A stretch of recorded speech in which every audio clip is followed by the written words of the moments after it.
On prie. Seigneur, merci pour ce moment que nous voulons passer avec toi. Nous savons que tu es là au milieu de nous. Tu vas conduire ce moment.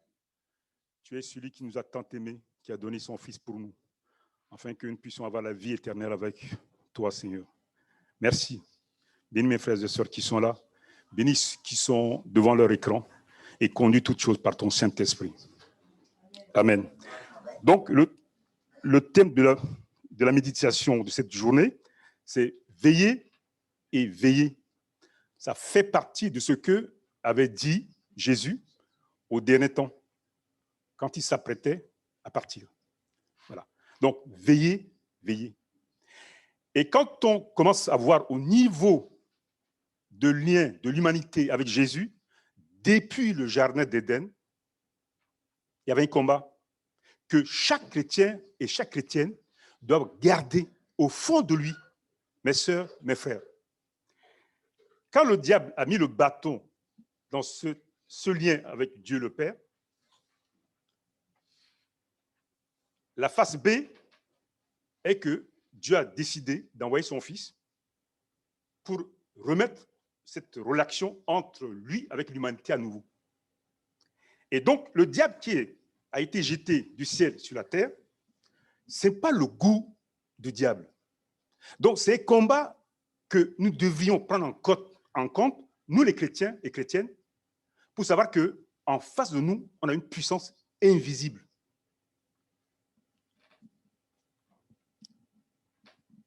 L'ambiance du temps actuel, dans les couples, les maladies, les souffrances, les mauvaises nouvelles, ça fait trembler tout le monde.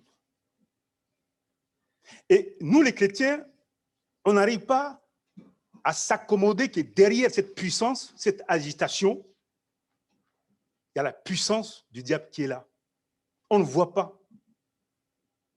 Ce matin, il y avait une interprétation d'une pensée qui disait que on pense qu'à nous-mêmes, mais on ne voit pas loin. On ne voit pas ce qui est autour de nous. Et le diable en profite pour tenir les gens. Nous devrions veiller, veiller, veiller. Jésus est reparti, mais il a envoyé le Saint-Esprit qui est là en nous, qui nous tient dans sa main, qui nous conduit par sa présence autour de nous. Ce matin, il est là au milieu de nous. Il va diriger ce moment. Toute parole qui va sortir, vous pouvez noter, vous pouvez les noter. Gardez cela pour vous, pour votre avancement vers l'éternité, frères et sœurs. C'est important ce que je vais vous dire. On est dans un temps où tout chamboule. Comment faire? C'est de garder ce lien avec l'éternité, avec Saint-Esprit, dans la marche. Parce qu'en face de moi, il y a une puissance invisible qui est là, que moi, humainement, je ne peux pas saisir, je ne peux pas contrôler. Mais si je vis avec Dieu, dans ma pensée, dans mon cœur, dans la volonté de Dieu, le Saint-Esprit va me tenir les mains pour m'avancer pas à pas. Le problème est que beaucoup de chrétiennes et chrétiennes fléchissent, découragent, quittent l'Église parce qu'il n'y a pas cette communion entre eux avec Dieu le Père à travers la prière. Tout chamboulait, tout s'écroulait. Jésus était surpris quand il est revenu. Il a vu les disciples qui se sont endormis. Il a dit, mais c'est presque un conseil. Il a dit, mais vous n'avez pas pu rester 1 heure avec moi? On voit là que dans ce combat de chaque jour, il faut que nous restions fermes, déterminés dans la parole de Dieu, dans la vie de prière, frères et sœurs. Sans cela, ça va être très difficile. La première lecture que je vais faire lire, c'est dans Matthieu, chapitre 26, 40 à 41. Je vous lis. Matthieu, chapitre 26, versets 40-41. Et il vint vers les disciples qu'il trouva endormis, et il dit à Pierre, « Vous n'avez pas donc pu veiller 1 heure avec moi? Veillez et priez, afin que vous ne tombiez pas dans la tentation. L'esprit est bien disposé, mais la chair est faible. Tout a été dit. Tout a été dit. Notre lecture, c'est dans Luc, chapitre 6 et 12. Je vous lis. Jésus prend l'exemple de ce que je venais de vous dire. Jésus, l'exemple de la vie de prière. En ce temps-là, Jésus se rendit sur la montagne pour prier et il passa toute la nuit à prier Dieu. Toute la nuit. Avant que Jésus commence son ministère, dans la journée, il se lève très tôt pour commencer à prier. Pour que le Saint-Esprit soit celui qui sera le conducteur, le guide de sa journée. Parce qu'il y a des choses que moi je ne sais pas, mais le Saint-Esprit le sait. Il peut bien me guider, me mettre les pieds là où je devrais mettre. Sans la prière, on ne peut pas attaquer la puissance qui est invisible devant nous, frères et sœurs. L'autre lecture, c'est dans que je vais vous lire à nouveau. C'est dans 1 Roi, chapitre 11, versets 4 à 6. Je vous lis. On va parler du roi Salomon, qui n'a pas su garder ni veiller sur son lien avec son Dieu. À l'époque de la vieillesse de Salomon, ces femmes inclinèrent son cœur vers d'autres dieux, et son cœur ne fut point tout entier à l'Éternel. Son Dieu, comme l'avait été le cœur de David, son père. Salomon alla après Astardé, divinité des Sidoniens, et après Milcom, l'abomination des Ammonites. Et Salomon fit ce qui est mal aux yeux de l'Éternel, et il ne suivit point pleinement l'Éternel, comme David, son père. Jésus, l'exemple. Et là, on voit Salomon avec 700 femmes, à peu près, et d'autres ambitions, qui prend au-dessus. La communion, la relation de Salomon avec Dieu n'est pas comme son père David. Il y a une différence. Pourquoi? Parce que les choses de ce monde a pris la place de Dieu dans son cœur, dans son esprit. Et vous et moi, on n'est pas différents dans ce moment, dans ce temps. Qu'est-ce qui est en priorité dans ma vie comme Salomon? Salomon, c'est les femmes. La royauté a fait la différence entre lui et son père David. Et vous et moi, on a vu comment Salomon a fini. Parce que Salomon a négligé la vie de prière. Salomon n'a pas vécu cette vie que son père David a vécue avec Dieu. Manque de prière. Le diable, il va nous mettre devant nous des diversions. Au niveau du couple, au niveau de santé, au niveau d'envie d'être meilleur dans la profession que j'ai devant moi. Voilà ce que le diable va nous inculquer pour que nous puissions penser qu'il y a ces choses-là. Mais ces choses-là sont éphémères, sont passagères. Le diable connaît l'importance de ces choses. Il veut nous enlever cela en nous, la foi, la confiance en Dieu. Jésus savait, il connaissait notre faiblesse parce qu'il a pris le corps humain. C'est pourquoi il a demandé à son Père d'envoyer le Saint-Esprit qui devrait être avec nous jusqu'à la fin du monde. Si moi, Jean Nguizolo, je lui demande, en restant dans la prière, le matin et le soir, si je ne le fais pas, le Saint-Esprit ne pourra rien faire. Je peux venir faire la marionnette devant vous, et à midi, on va, tous, chacun de nous, on va rentrer à la maison. Mais je ne suis pas dans la main de Dieu. Je peux chanter, crier, vociférer, faire des spectacles. Mais si l'Esprit de Dieu n'est pas en moi, fade, un sel qui n'a pas de saveur. Et beaucoup des hommes et des femmes qui disent des serviteurs de Dieu passent par là. Il faut dire la vérité. Ils n'ont pas le temps pour la prière. Ils ne vivent pas la vérité. Dans leur tête, dans leur cœur, il y a des petits calculs. Mais le Saint-Esprit rigole. Parce que c'est lui qui guérit. C'est lui qui relève, c'est lui qui fortifie Saint-Esprit. C'est son ministère actuellement là. Même chez moi, à la maison, j'essaie de ne pas critiquer qui que ce soit, parce que le Saint-Esprit m'écoute. Si je critique un X, et puis le lendemain, je le vois à l'église, je lui fais un petit sourire, je le salue, et le Saint-Esprit, qui est l'auteur de tout, il rigole. Également, c'est hypocrite, comme Judas. Salomon n'a pas vécu comme son père David. David était tout entier. Toute décision, tout ce que veut faire David, il se met à genoux. Il appelle le prophète pour savoir ce que pense Dieu. Salomon ne l'a pas fait. Par contre, pour s'occuper des femmes, mari des princesses, il en a 700, d'après ce que dit la Bible. La diversion, le diable sait nous divertir. Le diable sait nous amener là où ça l'arrange, pour nous perdre. La fin de Salomon nous parle, vous et moi. Jésus, quand l'ambiance était tendue, parce que les Juifs, les intégristes à l'époque, ils n'aimaient pas l'évangile. L'évangile, c'est un dogme. C'est un dogme que Jésus a amené. L'évangile, c'est la vérité, la lumière. C'est Jésus qui a institué l'évangile. Et donc, il est contre-vent de ce que proposaient les intégristes. Ce sont des profiteurs, des malins, des rusés, afin qu'ils sont parmi nous dans l'église. Et ils étaient contre. Il y avait une ambiance qui faisait peur. Jésus était surpris quand il s'est retourné vers les disciples. Tout le monde était endormi. Il dit, mais vous n'avez pas resté avec moi 1 heure pour prier?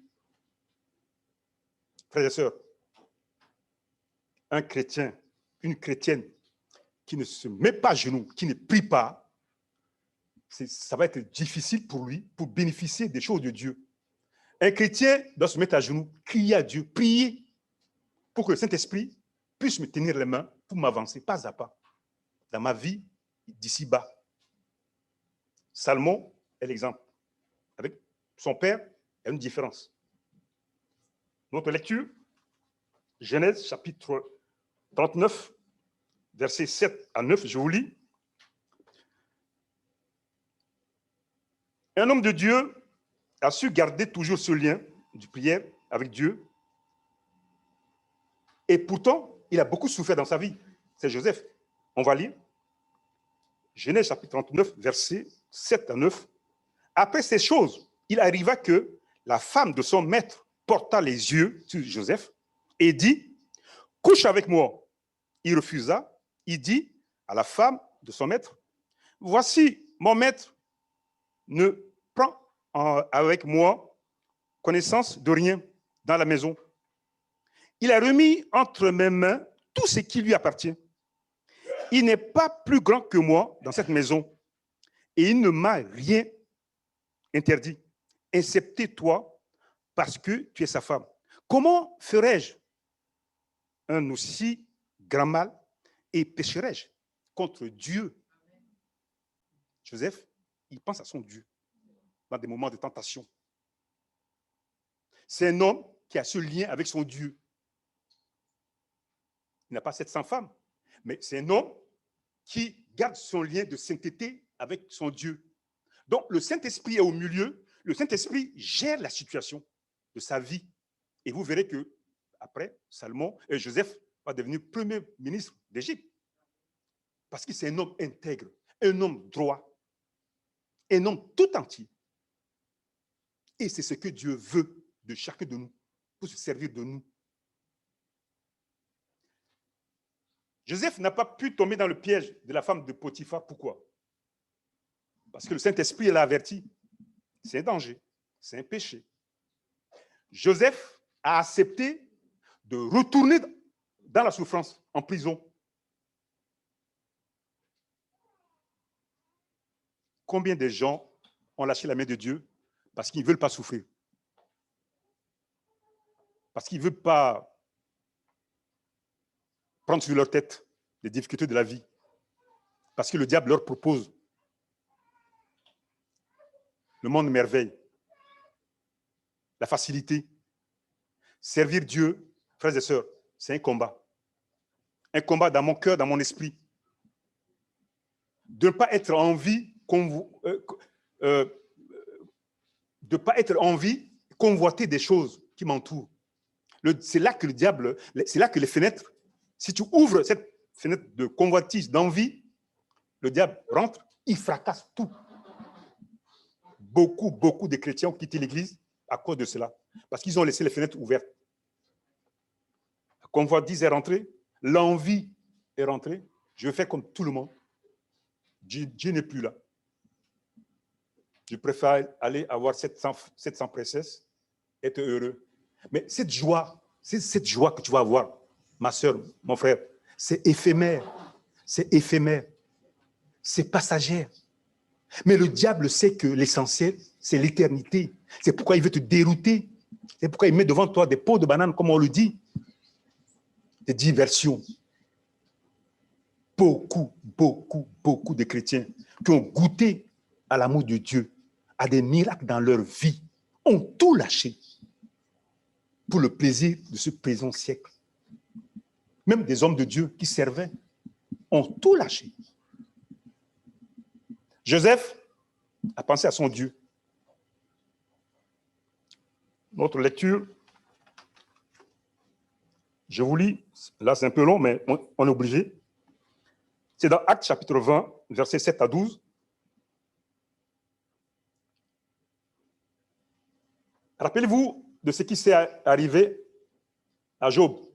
Dieu a permis que Job passe des moments difficiles de sa vie dans son corps. Donc, le diable peut utiliser notre corps pour nous freiner, pour venir à l'église, pour aller à l'église, pour prier. Il peut. On lit Actes chapitre 20, versets 7 à 12, je vous lis. Le premier jour de la semaine, nous étions réunis pour rompre le pain. Paul, qui devait partir le lendemain, s'entretenait avec les disciples. Et il prolongea son discours jusqu'à minuit. Il y avait beaucoup de lampes dans la chambre haute où nous étions assemblés. Or, un jeune homme nommé Eutychus, qui était assis sur la fenêtre, s'endormit profondément pendant le long discours de Paul. Entraîné par le sommeil, il tomba du 3e étage en bas, et quand on voulut le relever, il était mort. Mais Paul était descendu, se penchant sur lui, et le prit dans ses bras en disant « Ne vous troublez point, car son âme est en lui. » Quand il fut remonté, il rompit le pain et mangea. Il parla longtemps encore jusqu'au jour, après quoi il partit. Le jeune homme fut ramené vivant et ce fut le sujet d'une grande consolation. Si je vous dis ça, pourquoi? Je vous dis ça, cet homme, il est venu, s'il est venu jusqu'à l'église et puis resté au bord de la fenêtre, c'est que vraiment, il a l'envie d'écouter la parole de Dieu. Il n'est pas venu pour s'amuser. Mais à un moment donné, cet homme, c'est parce que peut-être qu'il a travaillé toute la nuit, il était pris, la Bible nous dit, d'un sommeil.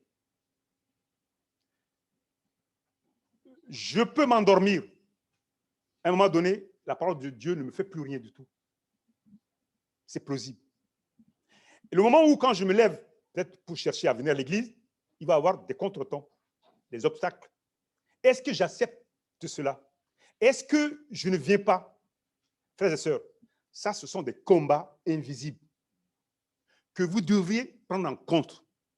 Que aller à l'église, servir Dieu, marcher avec Dieu, il va y avoir des luttes invisibles.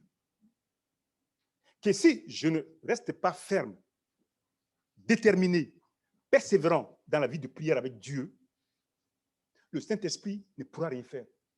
Cet homme, il est venu à l'église. S'il est venu jusqu'à l'église pour écouter l'apôtre Paul, c'est parce qu'il a envie d'écouter la parole de Dieu. Mais la Bible nous dit, tout d'un coup, le jeune homme, il s'est mis sur la fenêtre, au bord de la fenêtre. À un moment donné, dans sa pensée, il pensait à autre chose. Il est ailleurs. Voilà ce que fait le diable comme diversion dans nos pensées. Frères et sœurs, ce qui les ont arrivés, ça nous doit servir d'exemple. Nous qui sommes aujourd'hui dans cette génération. Il n'y a rien de nouveau sur le ciel, comme on le dit. Il y a un combat invisible qui est là, qu'on ne voit pas, qu'on ne sent pas. L'éternité, Jésus a payé très cher. Ne nous amusons pas avec cela en côtoyant le péché. Joseph C'est un esclave. Il était vendu très jeune. Il n'a pas eu trop de, comment dirais-je, il n'a pas eu trop d'amour parce qu'il est parti très jeune, Joseph, de sa famille. Et donc, ce garçon, il a trop souffert dans sa vie. Et voilà l'opportunité où coucher avec cette femme de colonel, la maison maintenant, c'est la femme qui va le nourrir, l'argent, il va avoir tout. Parce que l'homme, le mari, part. Donc, il a tout maintenant. La maison, la femme, tout. Qu'est-ce qu'il a dit, Joseph? Miette, je ne peux pas pécher contre mon Dieu. Combien d'occasions on a eu, qu'on en a profité, et même, on est allé loin. On a dit que c'est Dieu qui m'a donné l'occasion. Vous voyez comment le diable peut s'amuser avec nous? Joseph a préféré souffrir. Joseph a préféré retourner en prison. Mais à la fin de la souffrance, de l'épreuve de Joseph, comme Job, Dieu ne les a pas oubliés. Job est devenu ce qu'il est, plus encore riche que ce qu'il avait perdu avant. Travailler avec Dieu, le Saint-Esprit qui était venu au jour de Pentecôte, il est là au milieu de nous. Ce que j'ai fait cette nuit, ce que j'ai fait hier, ou dans mon camion, tout seul, personne ne le sait. Le Saint-Esprit le sait.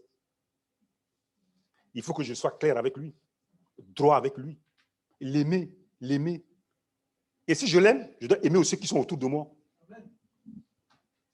Et je dois éviter de critiquer ce que Il y a un qui m'amène un sujet concernant un autre frère, une sœur, de critiquer. Je dis, mon frère, va lui dire, prie avec elle, prie avec lui. Voilà ce que nous devrions faire. Mais ce n'est pas ce que nous faisions. Notre relation avec le Saint-Esprit, quand c'est tout entier, quand je me donne là tout entier à Dieu, Dieu le sait. Et Dieu veille sur moi. Et Dieu me protège. Là, il n'y avait personne. Il n'y a que Joseph, avec la femme du Potiphar. Il devait en profiter de l'occasion qui se présente. Mais il a préféré retourner dans la souffrance, en prison. Notre génération n'aime pas souffrir pour le nom de Dieu. C'est entre nous. Il faut qu'on dise la vérité. Dieu est bon. Dieu nous aime. Mais à un moment donné où Dieu va te laisser, tu es un soldat pour Christ. Tu dois combattre pour Christ, pour la vérité. Tu seras humilié, tu seras méprisé, tu seras incompris un jour. Mais tu dois avoir la tête haute. Sans cela, le Saint-Esprit va rigoler. Dieu guérit, Dieu délivre. Cancer généralisé, mort, ressuscité, j'en ai vu moi. Pourquoi? Parce que ce sont des hommes, ce sont des gens qui ont un vase d'honneur. En eux, il n'y a pas de calcul. Il y a tout. Ils ont tout entier. Ils sont tout entiers avec Dieu. Et le Saint-Esprit, c'est ce qui est dans leur pensée, caché, dans leur cœur. Ils ne font pas de petits malins avec Dieu. Le monde est conduit par Saint-Esprit. Votre esprit, mon esprit, Saint-Esprit lit dedans, voit, conduit. Il sait sur qui il peut s'appuyer, Saint-Esprit. C'est son ministère actuellement là. C'est pourquoi, frères et sœurs, pour avoir cette puissance, pour marcher tête haute, pour parler avec Dieu, pour demander à Dieu des choses que vous ne devrez pas être surpris que Dieu va vous donner, c'est quand je vis dans la vérité, dans mon esprit, dans mon cœur avec Dieu. Sans cela, ça ne passera pas. Je suis franc avec vous. Salomon n'a pas vécu comme son père. La Bible en parle. Joseph, un homme tout entier. De loin, il balaie le péché. Il s'éloigne du péché, Joseph, le jeune Joseph. Il est parti très jeune de son père, Abraham. Mais il a gardé ce que peut-être son père lui disait. Très jeune, Joseph, pour devenir premier ministre en Égypte. Parce qu'il était resté ferme. Il n'a pas fait le malin. Il n'a pas cherché à faire semblant. Non, il était tout entier, Joseph, avec Dieu. Notre lecture, pour pas que je vous tienne beaucoup de temps,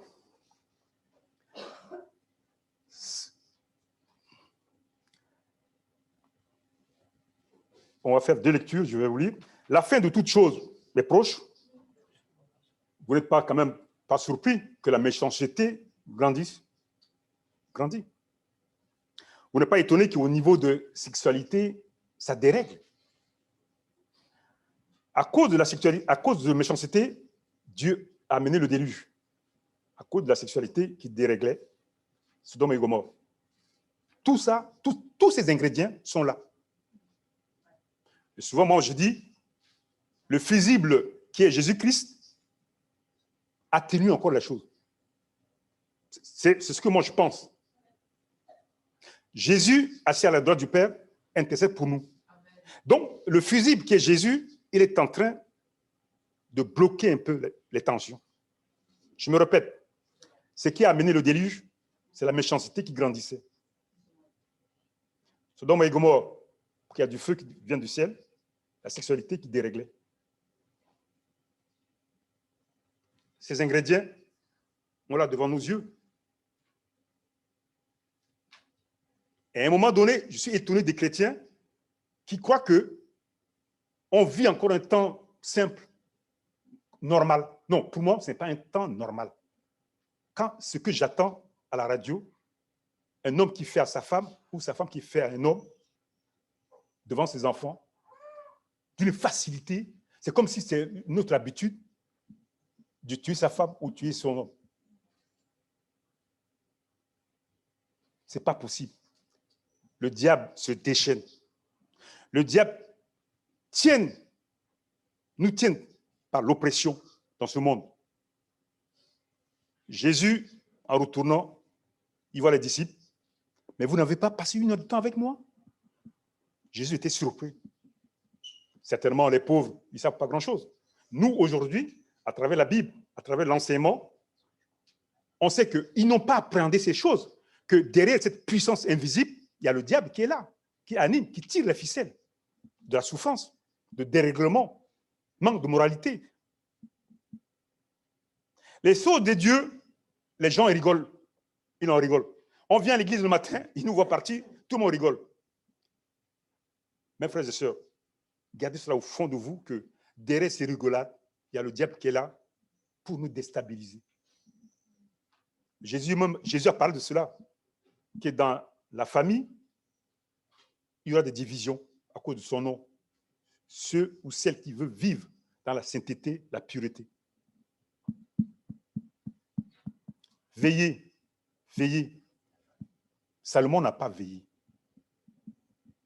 Le combat que David a mené pour amener Israël là où il est, David a mené le combat avec Dieu, avec l'Esprit de Dieu. Sans l'Esprit de Dieu, beaucoup de combats, David ne l'aurait pas gagné. Et si moi, je veux vivre ma vie de chrétien sans cette connexion, sans la vie de prière, ce n'est pas possible. Le Saint-Esprit ne pourra rien faire. Parce que je ne suis pas dans la volonté de Dieu. Je peux chanter le matin jusqu'à le soir en faisant la prière, des gesticulations, des spectacles. Mais si au fond de moi, je suis pourri, je suis mauvais, le Saint-Esprit rigole. C'est entre nous. Je vous dis la vérité. C'est dur ce que je vous dis, mais c'est la vérité. Celui qui peut guérir, celui qui peut ressusciter, celui qui peut délivrer, c'est le Saint-Esprit qui est là au milieu de nous, là. Parce que c'est son ministère. Jésus a dit, je m'en vais, mais je ne vous laisserai pas orphelin. Il sera avec vous jusqu'à la fin du monde. Il est là au milieu de nous. Vivre avec lui, c'est vivre avec amour, vérité, clarté, respect mutuel. Pas dominer un dominateur dans l'Église. Romains, chapitre 12, verset 12. Je n'ai pas lu le verset au chapitre, le thème 5. La fin de toute chose est proche. La méchanceté grandissait au temps de Noé, Sodome et Gomorrhe. Donc, 1 Pierre, chapitre 4, 7, je vous lis. 1 Pierre, chapitre 4, verset 7. La fin de toute chose est proche. Soyez donc sages et sobres pour vaquer à la prière. Éphésiens chapitre 6, verset 18. Faites avec tout temps, par l'Esprit, toutes sortes de prières et des supplications. Veillez à cela avec une entière persévérance et priez pour tous les saints. Romains chapitre 12, verset 12. Réjouissez-vous en espérance, soyez patients dans l'affliction. C'est ce qu'avait vécu Joseph. Il préfère retourner en prison en sachant qu'en retournant en prison, là-bas, ce n'est pas des enfants du cœur. Il va souffrir, il va mal manger, il va mal dormir. Parce que, or, chez la femme, chez Potiphar, il a tout. Il mange, il dort bien, il est libre. Mais là, il a choisi de ne pas perdre son âme. Il préfère garder son lien avec son éternité. Malgré que là où il va retourner, c'est la souffrance. Parce que Joseph sait que le plaisir de ce monde n'est que passager. N'est que passager. Voilà. Donc, réjouissez-vous en espérance, soyez patients dans l'affliction, persévérez dans la prière. Pour moi, je vous conseille que si le diable fait la diversion, me propose autre chose, je ne vais pas répéter les mêmes choses. J'ai eu des propositions ailleurs. Mais si je prends cette proposition, je sors de la bénédiction de Dieu. Je dis, Seigneur, je préfère rester avec toi que d'aller là-bas et perdre mon âme. C'est un choix personnel, parce que j'ai vécu moi. Et combien de chrétiens, chrétiennes, qui n'ont pas su prendre cette décision? Joseph a fait le bon choix. Là, l'apôtre nous parle, réjouissez-vous en espérance, soyez patients dans l'affliction, persévérez dans la prière. Je vais me répéter, notre génération n'aime pas souffrir. Tellement que quand on va au niveau des automates pour retirer l'argent, on retire facilement. Les crédits, c'est facile. Tout est facile. Et on est habitué à cette facilité. Or, la vie avec Dieu, ce n'est pas pareil. J'aime une femme, ou bien une femme, une sœur aime un homme.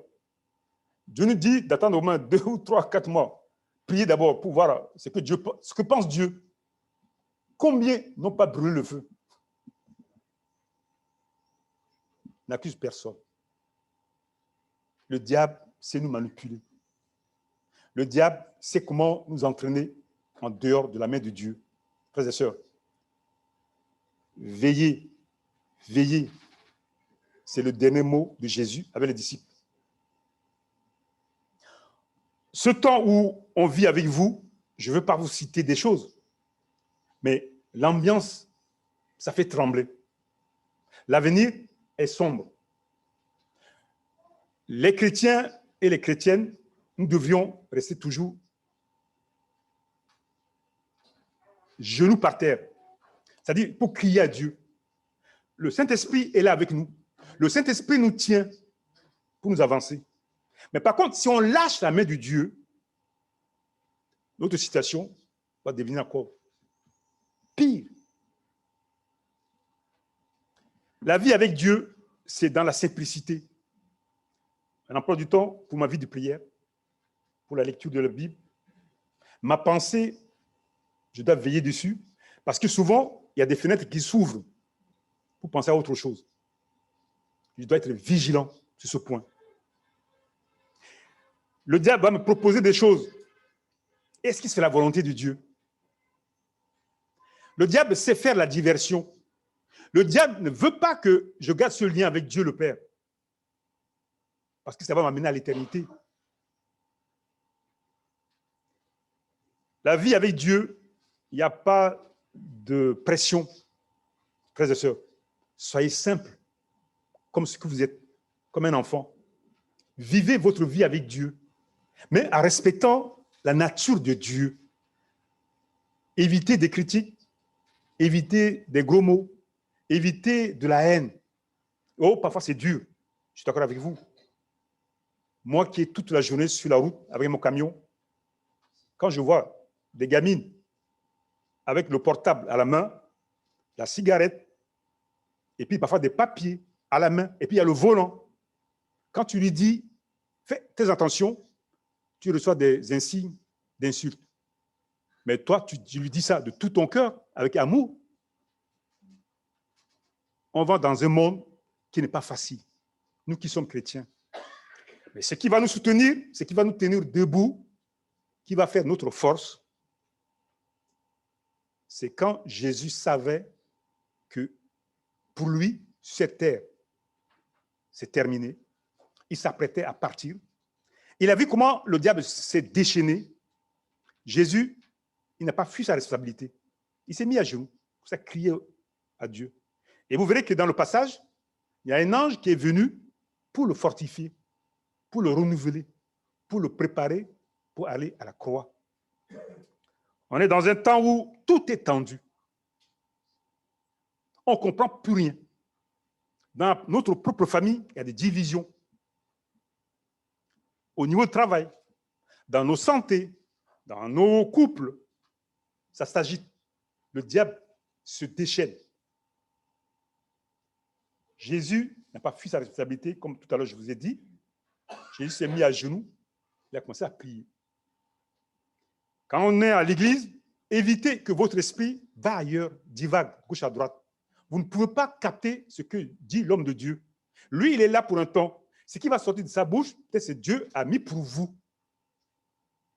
Itychus est tombé parce que le diable a su neutraliser sa pensée.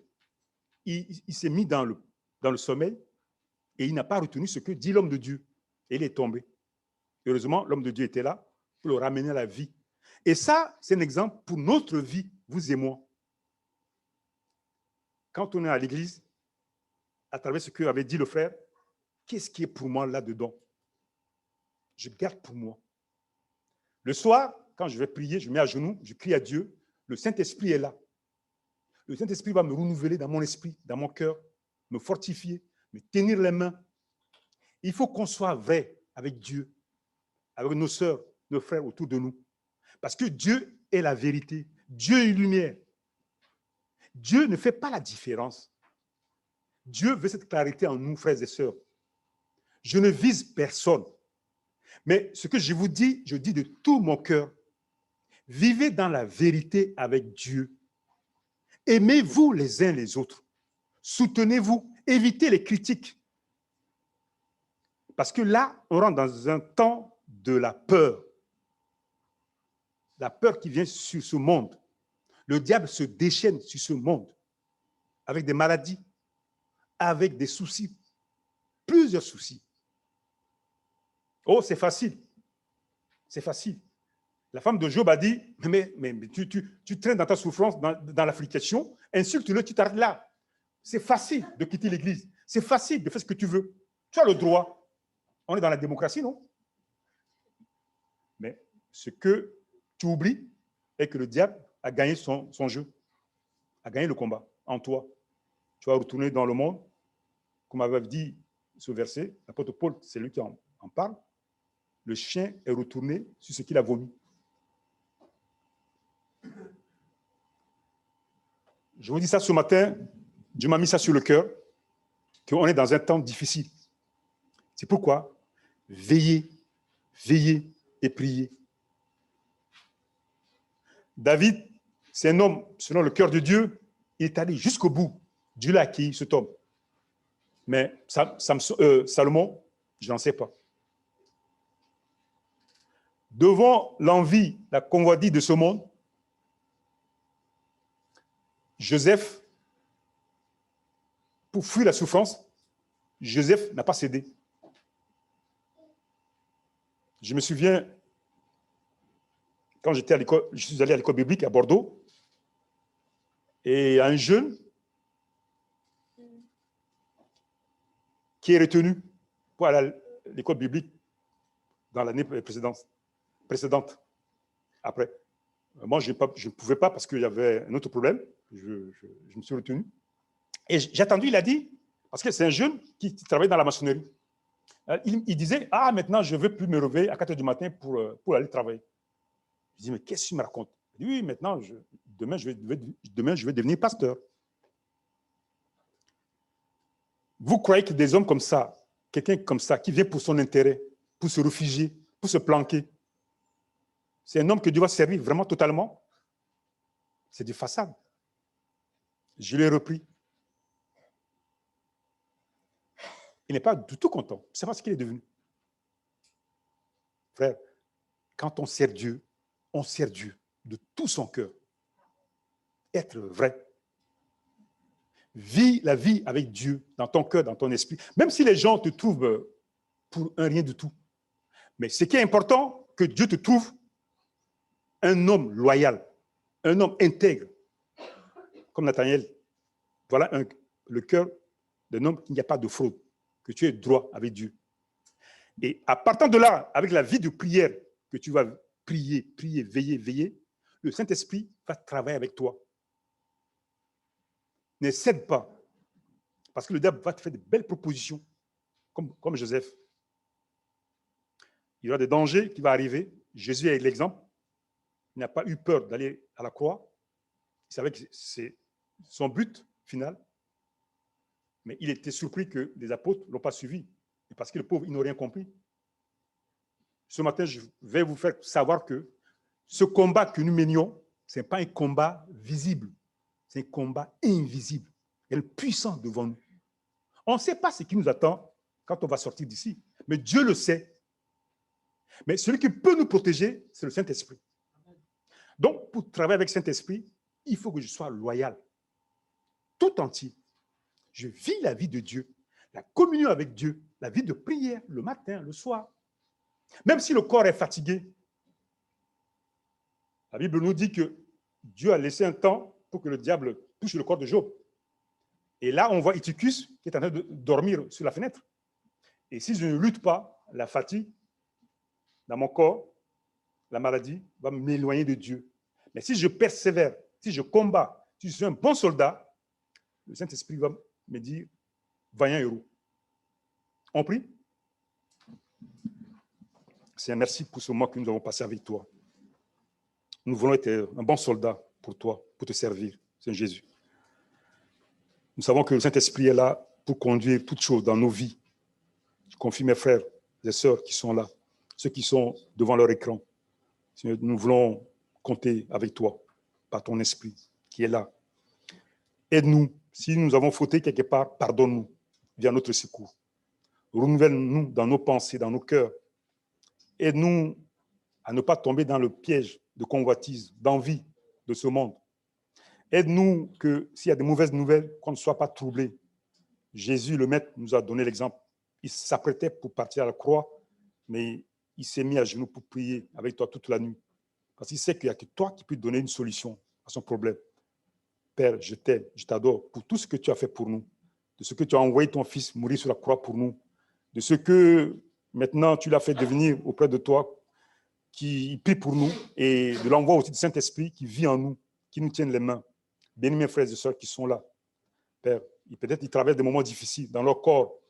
Ils ont de mauvaises nouvelles, ou ils cherchent des solutions pour des problèmes qu'ils n'arrivent pas à trouver. Je les confie en tes mains, Saint Jésus.